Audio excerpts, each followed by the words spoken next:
உங்களால் தான் நான், உங்களுக்காகவே நான்.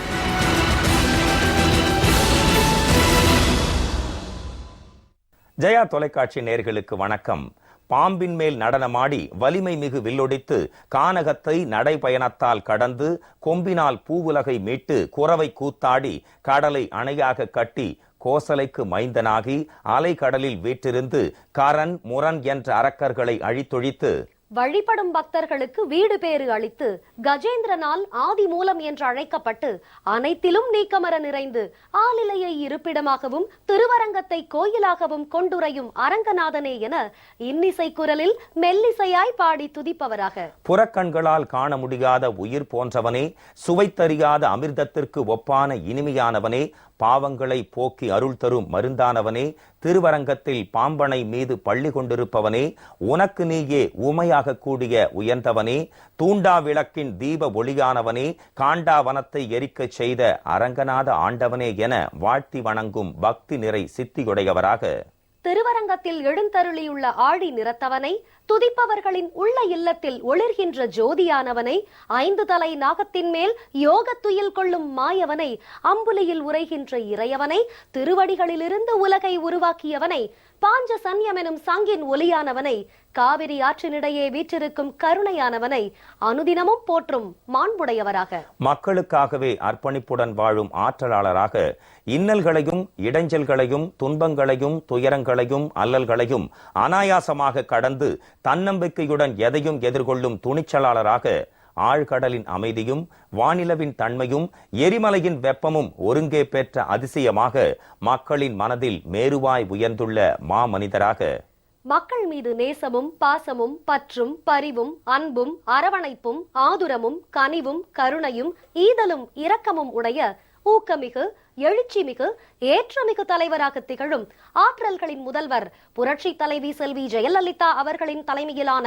அஇஅதிமுக அரசின் 4 ஆண்டுகால நல்லாட்சி நானிலம் போற்றும் மக்களாட்சி என ஆன்றோர் சான்றோர் பெற்றோர் பெரியோர் நல்லோர் கற்றோர் எளியோர் வலியோர் அயலார் மாற்றார் உற்றார் சுற்றார் என அனைவரும் போற்றி புகழ்கின்றனர். திட்டங்களின் முதல்வர் செல்வி ஜெயலலிதா அவர்கள் தமிழகத்தில் செயல்படுத்தியுள்ள திட்டங்களின் பட்டியல் வான்வெளியில் மின்னும் தாரகை தொகுதிகளின் எண்ணிக்கையை விட அதிகம் என்பதால் ஏழை எளியோரின் நலத்திற்கும் வளத்திற்கும் எண்ணற்ற திட்டங்களை செயல்படுத்தி வரும் மக்களின் முதல்வர் செல்வி ஜெயலலிதா அவர்கள் தலைமையிலான அஇஅதிமுக அரசு சூரிய மின்சக்தியுடன் கூடிய பசுமை வீடுகள் திட்டத்தை சிறப்பாக செயல்படுத்தி வருகிறது.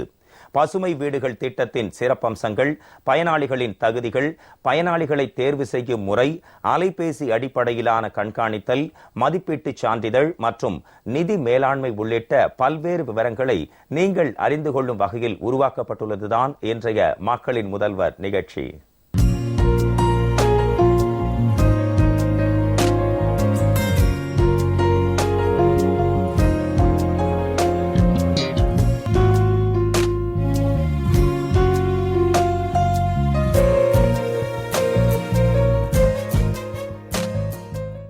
முதலமைச்சர் செல்வி ஜெயலலிதா அவர்கள் 2011-12 ஆண்டில் அறிமுகப்படுத்திய தமிழக அரசின் முன்னோடி திட்டமான பசுமை வீடுகள் திட்டத்தின் சிறப்பு அம்சங்கள், பயனாளிகளின் தகுதிகள், பயனாளிகள் தேர்வு செய்யப்படும் முறை ஆகியவை குறித்த குறுந்தொகுப்பை பார்க்கலாம்.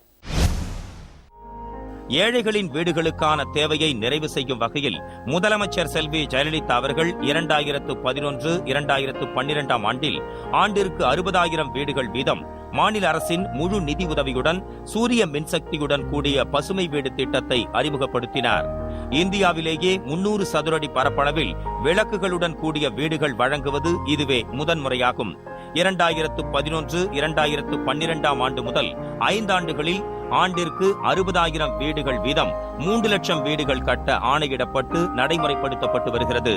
ஊரகப் பகுதிகளில் வறுமை கோட்டிற்கு கீழ் வாழும் மக்கள் அனைவரும் சூரிய மின்சக்தியுடன் கூடிய பசுமை வீடுகள் பெற தகுதியானவர்கள் ஆவர். ஒவ்வொரு வீடும் 300 சதுரடி பரப்பளவில் 2,10,000 அலகு தொகையுடன் மாநில அரசின் முழு நிதி உதவியுடன் வசிக்கும் அறை, படுக்கை அறை, சமையல் அறை, கழிப்பறை மற்றும் தாழ்வாரம் ஆகிய வசதிகள் மற்றும் மழைநீர் சேகரிப்பு அமைப்புடன் கட்டப்படுகிறது. ஒவ்வொரு வீட்டிலும் சூரிய ஒளி சக்தியில் எரியும் அடர்குறு விளக்குகள், படுக்கை அறை, வசிக்கும் அறை, சமையல் அறை, கழிப்பறை மற்றும் தாழ்வாரம் ஆகிய பகுதிகளில் ஒரு விளக்கு வீதம் அமைக்கப்படும். பயனாளிகளின் விருப்பத்தின்படி தமிழ்நாடு மின்சார வாரியத்திலிருந்து மின் இணைப்பு பெறவும் வழிவகை செய்யப்பட்டுள்ளது. வீடுகள் கட்டும் பணி ஊரக வளர்ச்சி மற்றும் ஊராட்சி துறையிடம் ஒப்படைக்கப்பட்டுள்ளது. சூரிய சக்தி விளக்குகள் அமைக்கும் பணியை தமிழ்நாடு எரிசக்தி மேம்பாட்டு முகமை செயல்படுத்துகிறது. பசுமை வீடுகள் பயனாளிகளின் குடியிருப்பு அமைந்துள்ள இடம் அல்லது கிராம ஊராட்சியின் பிற பகுதியில் அமைந்துள்ள பயனாளிக்கு சொந்தமான இடங்களில் கட்டித்தரப்படும். மேலும் இத்திட்டத்தின் கீழ் வீடுகள் கட்டப்படுவதற்கென நில எடுப்புகள் ஏதும் செய்யப்பட மாட்டாது. வீட்டுமனை பட்டா அல்லது சரியான நில உரிமை உள்ளவர்கள் மட்டுமே இத்திட்டத்தின் கீழ் வீடு பெற தகுதியானவர்களாவர். பயனாளி சம்பந்தப்பட்ட கிராம ஊராட்சியில் வசிப்பவராகவும் சம்பந்தப்பட்ட கிராம ஊராட்சியில் உள்ள வறுமை கோட்டிற்கு கீழ் உள்ளவர்களின் நிரந்தர காத்திருப்போர் பட்டியலில் இடம் பெற்றிருப்பவராகவும் 300 சதுரடிக்கு குறையாத வீட்டுமனை இடத்திற்கு சொந்தக்காரராகவும் குடும்ப தலைவரின் பெயரிலோ அல்லது குடும்ப உறுப்பினரில் எவரேனும் ஒருவர் பெயரிலோ வில்லங்கமற்ற வீட்டுமனை பட்டாவும் இருக்க வேண்டும். தொடர்புடைய கிராம ஊராட்சியில் அல்லது வேறு எங்கும் கான்கிரீட் கூரை போடப்பட்ட சொந்த வீடு எதுவும் பயனாளிக்கு இருக்கக்கூடாது. மேலும் அரசின் இதர வீடு கட்டும் திட்டங்களில் பயனாளி பயன்பெற்றிருக்க கூடாது. ஒவ்வொரு கிராம ஊராட்சிக்கும் வறுமை கோட்டிற்கு கீழ் உள்ளோரின் நிரந்தர காத்திருப்பு பட்டியல் தயாரிக்கப்பட்டு அதில் மிகவும் வறிய நிலையில் உள்ளோர் பசுமை வீடு திட்டத்தின் கீழ் தேர்வு செய்யப்படுகிறார்கள். 60,000 வீடுகளில் 17,400 வீடுகள், அதாவது 29 விழுக்காடு ஆதி திராவிடர்களுக்கும், 600 வீடுகள், அதாவது 1 விழுக்காடு பழங்குடியினர்களுக்கும், மீதமுள்ள 42,000 வீடுகள், அதாவது 70 விழுக்காடு இதர இனங்களுக்கும் வறுமை கோட்டிற்கு கீழ் உள்ள கிராமப்புற மக்களுக்கு வழங்கப்படுகிறது. மாவட்ட வாரியான ஒதுக்கீட்டில் 3 விழுக்காடு மாற்றுத்திறனாளிகளுக்காக ஒதுக்கீடு செய்யப்படுகிறது. பயனாளிகள் பட்டியல் தயாரிக்கப்படும் போது மாற்றுத்திறனாளிகள், விதவைகள், ஆதரவற்ற மற்றும் கணவனால் கைவிடப்பட்ட பெண்கள், பெண்களை தலைவராக கொண்ட குடும்பங்கள், முன்னாள் ராணுவத்தினர் மற்றும் முன்னாள் துணை ராணுவ படையினர், ICDS துறையினரால் அடையாளம் காணப்பட்ட கிராம பகுதிகளில் வாழும் ஊட்டச்சத்து குறைவினால் பாதிக்கப்பட்ட குழந்தைகளை கொண்ட குடும்பங்கள், திருநங்கைகள், HIV, AIDS, TB ஆகிய நோய்களால் பாதிக்கப்பட்டு துணை இயக்குனர் சான்றிதழ் பெற்றவர்கள், வெள்ளம், தீ விபத்து போன்ற இயற்கை இடர்பாடுகளால் பாதிக்கப்பட்டோர், மனநலம் குன்றியோர் உள்ள குடும்பங்கள் முன்னுரிமை பெறுகின்றன. தகுதியுள்ள ஏழை ஒருவரின் பெயர் வறுமை கோட்டிற்கு கீழ் உள்ளோர் பட்டியலில் விடுபட்டிருப்பின் விடுபட்ட நபர் வட்டார வளர்ச்சி அலுவலருக்கு விண்ணப்பிக்கலாம். ஊரக வளர்ச்சி மற்றும் ஊராட்சி துறையில் உதவி இயக்குனர் நிலையில் உள்ள அலுவலர் விவரங்களை சரிபார்த்து மாவட்ட ஆட்சியரின் இசைவுடன் அவரது பெயரை பட்டியலில் இடம்பெறச் செய்து அதனை கிராம சபையில் வைத்து ஒப்புதல் பெற வேண்டும். அவ்வாறு பெயர் சேர்க்கப்படும் நிகழ்வில் அவரது பெயரானது நிரந்தர காத்திருப்போர் பட்டியலில் ஒரு பகுதியாக்கப்பட்டு பயனாளி தேர்வுக்கு கருத்தில் கொள்ளப்படும். ஒன்றிய பொறியாளர்களால் மதிப்பீட்டு சான்றிதழ்கள் தயார் செய்வதற்கும் பயனாளி காசோலை பெறுவதற்கும் இடையிலான காலதாமதத்தை குறைக்கும் பொருட்டு அறிமுகப்படுத்தப்பட்டுள்ள அலைபேசி அடிப்படையிலான கண்காணித்தல் மற்றும் தொகை விடுவித்தல், ஆன்லைன் கண்காணிப்பு ஆகியவை பற்றிய பல்வேறு விவரங்களை விரிவாக பார்க்கலாம். ஒவ்வொரு நிதியாண்டும் ஊரக வளர்ச்சி மற்றும் ஊராட்சி இயக்குனர் ஒவ்வொரு மாவட்டத்திற்கான வீடுகளின் எண்ணிக்கையை நிர்ணயம் செய்கிறார். மாவட்ட ஊரக வளர்ச்சி முகமை கிராம ஊராட்சிகளின் தேவையின் அடிப்படையில் அவற்றிற்கு வீடுகளை ஒதுக்கீடு செய்கிறது. வட்டார வளர்ச்சி அலுவலர், துணை வட்டாட்சி அலுவலர் மற்றும் ஊராட்சி மன்ற தலைவர் ஆகியோர் அடங்கிய குழு வழிகாட்டு நெறிமுறைகளின்படி உண்மையாக வறுமை கோட்டிற்கு கீழ் உள்ள பயனாளிகள் தேர்ந்தெடுக்கப்பட்டு அப்பயனாளிகளின் பட்டியல் கிராம சபையின் முன் வைத்து ஒப்புதல் பெறப்படுகிறது. வட்டார வளர்ச்சி அலுவலர் பயனாளியின் தகுதி, வீடு கட்ட தேவையான இடத்தின் நில உரிமை மற்றும் அளவு ஆகியவற்றை ஊரக வளர்ச்சி மற்றும் ஊராட்சி துறை அலுவலர்களை கொண்டு ஆய்வு செய்து தகுதி இருப்பின் அப்பயனாளிக்கு பணி ஆணையினை வழங்குகிறார். பணி ஆணை வழங்கும் நேரத்தில் பயனாளியின் வங்கி கணக்கு சம்பந்தப்பட்ட விவரங்கள், அதாவது வங்கியின் பெயர், வங்கி கிளையின் பெயர், வங்கி கணக்கு எண், வங்கியின் IFSC குறியீட்டு எண் ஆகிய அனைத்தும் சேகரிக்கப்பட்டு பணி ஆணையில் குறிப்பிடப்படுகிறது.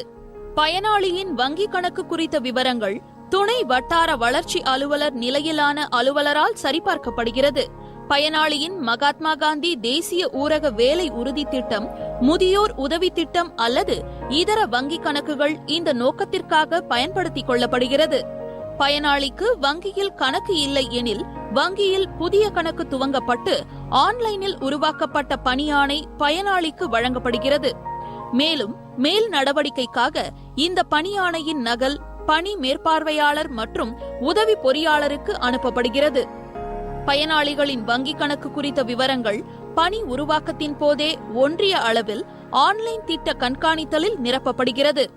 ஒன்றிய மேற்பார்வையாளர் அல்லது ஒன்றிய பொறியாளர் மற்றும் துணை வட்டார வளர்ச்சி அலுவலர் பணியிடத்தை குறியீடு செய்யும் போதே வீட்டின் கட்டுமானத்தின் வெவ்வேறு கூறுகள் பற்றியும் வீடு கட்டுதலில் கட்டுமான பொருட்கள் மற்றும் பட்டியல் வழங்குதல் உள்ளிட்ட துறையின் பங்கு மற்றும் பயனாளியின் பங்களிப்பு குறித்து விழிப்புணர்வு ஏற்படுத்தப்படுகிறது.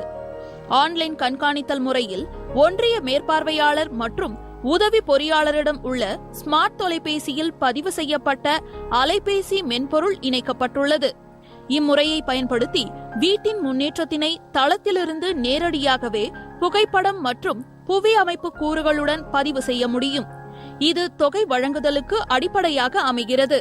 பணியிடத்தினை குறியீடு செய்த பிறகு ஒன்றிய மேற்பார்வையாளர் அல்லது ஒன்றிய பொறியாளர் தன்னிடமுள்ள GPS பொருத்தப்பட்ட ஸ்மார்ட் அலைபேசியை கொண்டு வீடு கட்டப்பட உள்ள இடத்தை 10 மீட்டர் தொலைவிற்குள், அதாவது வீட்டினை முழுமையாக பார்க்கும் அளவிற்கு புகைப்படம் எடுக்கப்படுகிறது. இந்த புகைப்படம் ஆன்லைன் திட்ட கண்காணித்தல் முறையில் புவி அமைப்பு கூறுகளுடன் பதிவு செய்யப்பட்டு குறிப்பிட்ட பயனாளிகளுக்கு நிலை வாரியான தொகை விடுவித்தலுக்கு அடிப்படை ஆதாரமாக பயன்படுத்தப்படுகிறது. வீடு கட்டுமானத்தில் தரைமட்ட நிலை முடிந்த பிறகு மேற்பார்வையாளர் அல்லது ஒன்றிய பொறியாளரால் தள குறியீட்டின் போது எவ்விடத்தில் நின்று புகைப்படம் எடுக்கப்பட்டதோ முடிந்தவரை அவ்விடத்திலேயே நின்று மற்றொரு புகைப்படத்தை எடுக்கப்படுகிறது. இதனை கொண்டு பணித்தளத்திலிருந்தே பணியின் நிலையும் புகைப்படத்துடன் கூடிய வீட்டின் நிலையும் ஆன்லைன் திட்ட கண்காணித்தல் முறையில் பதிவு செய்யப்படுகிறது. புவியமைப்பு கூறுகள் மூலம் எடுக்கப்பட்ட புகைப்படம் குறிப்பிட்ட வீடு எந்த பயனாளியுடையது என்பதை சரிபார்க்க உதவுகிறது. அலைபேசி அடிப்படையிலான மதிப்பீட்டுச் சான்றிதழ் மற்றும் நிதி மேலாண்மை குறித்த தகவல்களையும் ஆன்லைன் கண்காணித்தல் முறையின் மூலம் பணி ஆணை வழங்குதல், மதிப்பீட்டுச் சான்றிதழ் தயாரித்தல், பயனாளிகளுக்கு தொகை வழங்குதல் ஆகியவற்றுக்கான கால அளவு குறைவது போன்ற அனுகூலங்கள் உள்ளிட்ட பல்வேறு விவரங்களை பார்க்கலாம்.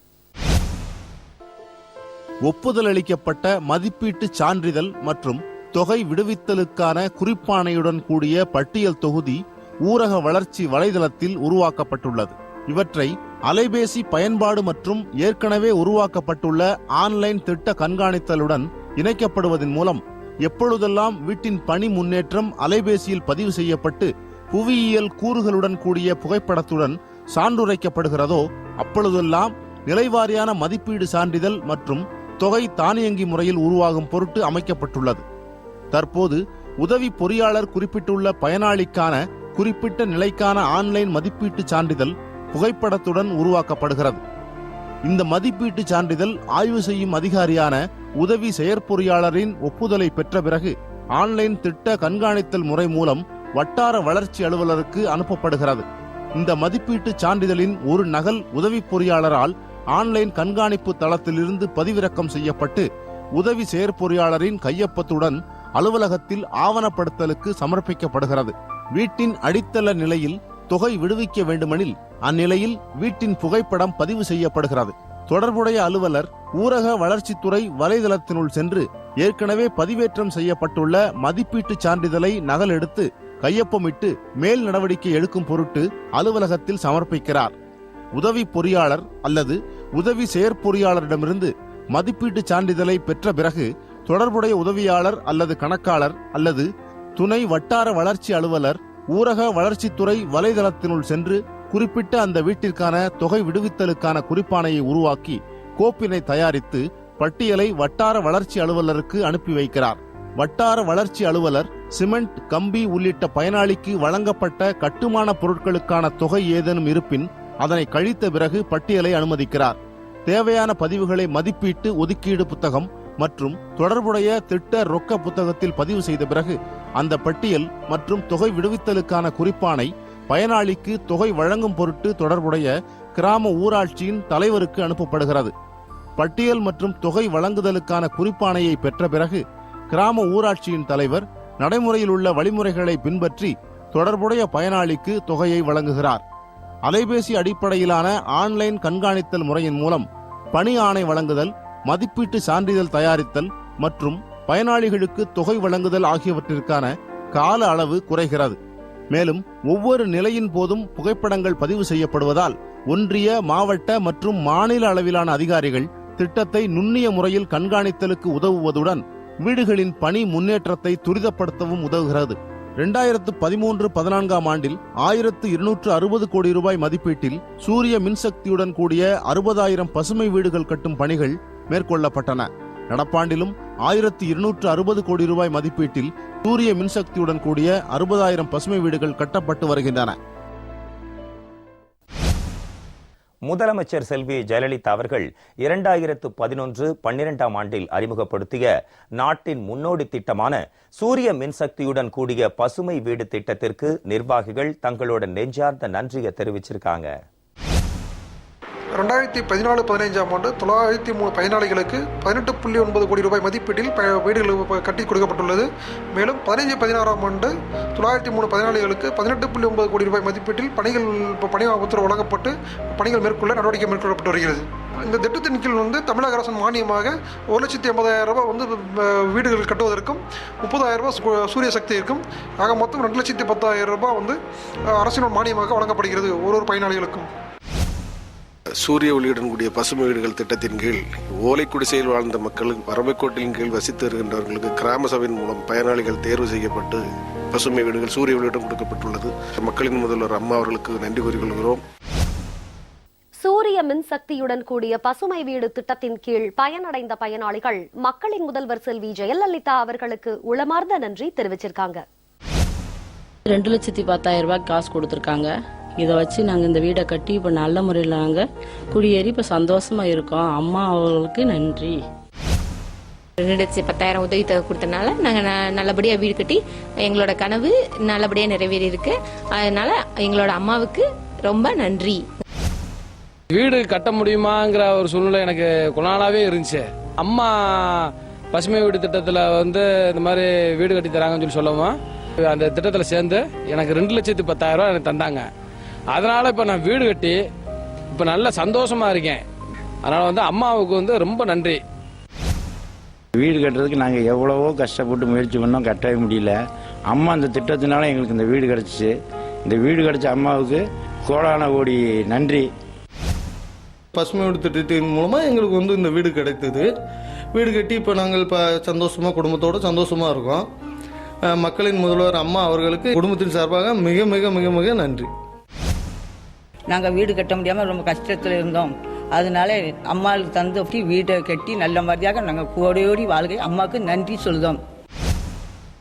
அம்மா கிருபையால் வீடு கட்டி நாங்கள் பாலுக்கும் காய்ச்சி நாங்கள் நல்லா இருக்கோம். அதனால் அம்மாவுக்கு ரொம்ப நன்றி. நாங்கள் ஓலை குடிசையில் வாழ்ந்து வந்திருந்தோம். பசுமை வீடு எனக்கு கட்டி தந்தாங்க. இல்லை நாங்கள் இப்போ சந்தோஷமாக வாழ்ந்து கொண்டு வருகிறோம். மக்களின் முதல்வர் அம்மா அவர்களுக்கு நாங்கள் குடும்பமாக நன்றி செலுத்துகிறோம். கான்கிரீட் வீடு கட்டணும்னு ரொம்ப ஆசை. ஆனால் எங்களால் வீடு கட்ட முடியல. அம்மா அறிவித்த பிறகு பசுமை வீடு திட்டம் மெத்த வீடு கட்ட முடிஞ்சது. ரொம்ப சந்தோஷமும் மகிழ்ச்சியாக இருக்கும். இது வாய்ப்பளித்த அம்மாவுக்கு ரொம்ப நன்றி. நாங்கள் குச்சி வீட்டில் தான் இருந்தோம். அம்மா திட்டத்தில் எங்களுக்கு வீடு கட்டி கொடுத்தாங்க. நாங்கள் அம்மாவுக்கு நன்றி சொல்கிறோம். 2,10,000 எங்களுக்கு வீடு கொடுத்துருக்காங்க.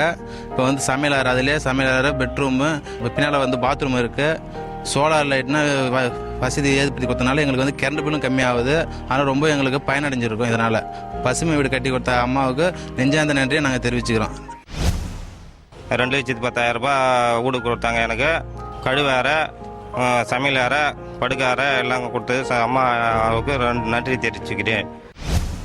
நாங்கள் ஒரு குடிசை வீட்டில் குடியிருந்தோங்க. அம்மா பசுமை வீடு தந்திருக்கிறாங்க, கட்டி கொடுத்துக்கிட்டு இருக்காங்க. நாங்கள் வேலை செஞ்சிட்டு இருக்கு. அம்மாவுக்கு நன்றியை தெரிவிச்சுக்கிறோம். நாங்கள் ரொம்ப ஏழை குடும்பமுங்க. இப்போ எங்களுக்கு ஒரு வீடு இருக்குதுன்னு ரொம்ப சந்தோஷமா இருக்கிறோம். எங்களுக்கு சோலார் லைட்டும் கொடுத்துருக்குறாங்க. நாங்களும் ஒரு நல்ல வீட்டில் குடியிருக்கிறோம். அதனால எங்களுக்கு ரொம்ப பெருமையாக இருக்குதுங்க. வீடு தந்த அம்மாவுக்கு ரொம்ப நன்றி. பசுமை வீட்டு திட்டம் அம்மா கொடுத்துருக்குறாங்க. அம்மா கொடுத்தது 2,10,000 ரூபாய் கொடுத்தாங்க. நாங்கள் வீடு கட்டிக்கிட்டோங்க. இந்த மாதிரி வீடு கட்டணும்னு நினச்சி கூட பார்க்கலைங்க. அதுக்கு அம்மாவுக்கு நன்றிங்க. பெட்ரூமு, கிச்சனு, ஹாலு, பாத்ரூம் எல்லா வசதியோடு அம்மா எங்களுக்கு இந்த வீடை கட்டி கொடுத்தாங்க. இந்த வசதியை செஞ்சு கொடுத்த அம்மாவுக்கு ரொம்ப நன்றி. பொன்மன தலைவியின் பொற்கால திட்டங்களை விவரிக்கவும், புரட்சி தலைவியின் புதுமை திட்டங்களை எடுத்துரைக்கவும், வள்ளல்களுக்கெல்லாம் வள்ளலாக விளங்கும் தர்ம தலைவியின் தன்னிகரற்ற திட்டங்களை விரிவாக விளக்கவும், விண்ணும் மண்ணும் போற்றும் மக்களின் முதல்வரின் வியத்தகு திட்டங்களை விளம்பவும் பல்லாயிரம் மணித்துளிகள் பல்லாண்டுகளுக்கு தேவை என்பதால் நானிலம் துதிக்கும் அம்மாவின் முன்னோடி திட்டங்களில் இடம்பெற்றுள்ள பசுமை வீடுகள் திட்டத்தின் சிறப்பு அம்சங்கள், பயனாளிகளின் தகுதிகள், பயனாளிகளை தேர்வு செய்யும் முறை, அலைபேசி அடிப்படையிலான கண்காணித்தல், மதிப்பீட்டு சான்றிதழ் மற்றும் நிதி மேலாண்மை உள்ளிட்ட பல்வேறு விவரங்களை இன்றைய மக்களின் முதல்வர் நிகழ்ச்சியில் விரிவாக பார்த்தோம். அடுத்த மக்களின் முதல்வர் நிகழ்ச்சியில் புரட்சி தலைவி செல்வி ஜெயலலிதா அவர்களின் தலைமையிலான அஇஅதிமுக அரசின் முன்னோடி திட்டங்கள் குறித்து பார்ப்போம். நன்றி, வணக்கம்.